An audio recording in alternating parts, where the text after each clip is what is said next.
So I'm going to rub first, but here's the key, is that this indirect rein right here is, see how this, when you got horseman hands mean you don't reach down the reins like this. So people have problems with shanks and you reach down the rein if you're on their back, and it's the same on the ground. See, if I wanted to pull this horse like that, how my hands are over top, not like this.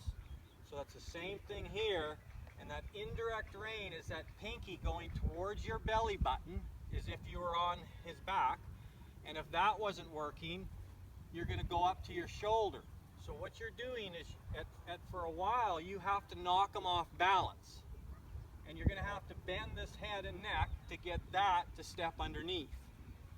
Now here's the cool part that I want people to see. So not only are we doing this indirect rein, because we know as horse trainers we'd love to be able to control all four corners.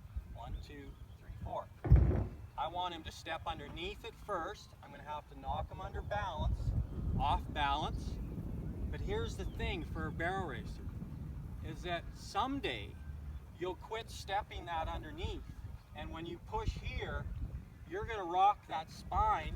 This will be less. This won't step underneath, and them ribs will move out of the way. So at first, there's my indirect, moving the hindquarters out of the way. But someday that'll be less, and I'm just going to rock that spine out of the way and go into that pocket in the barrel racing. So them ribs would go, we exaggerate to teach, and we refine as we go along. So that move here would be to let you people understand is how see how my focus stays going into that pocket, but my body goes like this, and then hands go last. So at first we might have to knock them off balance to get this to step underneath, and then I rub it to a stop. Knock them off balance, push, push. Wasn't great. Watch this indirect rein. Stepped him underneath.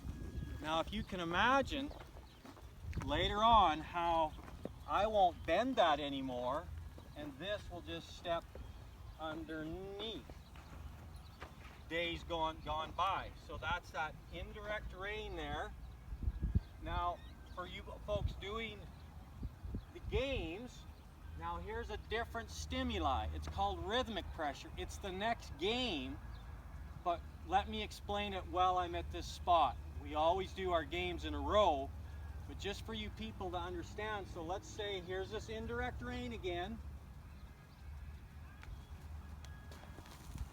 and we get him to step underneath. That's rhythmic pressure.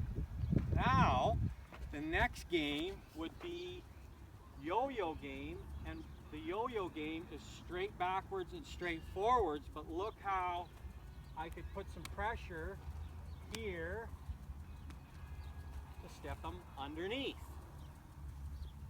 And then friendly game. See, I'm going to need this because I whooped him with it, but he's going to need to know that it's not a whoop. It's just an extension of my arm. Okay, so there was 3 different ways that I moved the hindquarters. One with steady pressure, indirect rein. Another was rhythmic pressure with an indirect rein. And then in the yo-yo game, it's just release the pressure. My body says good. All right, so that is a demo on where that indirect rein goes. All right, what about a direct rein? Okay, so here's the next part of the game, of the second game, which is steady pressure. Now this one is a little bit, doesn't quite make sense, because this hand is supposed to be my direct rein, which pulls that rein. We're going that way. It's going to pull that rein that way to get this foot to step over.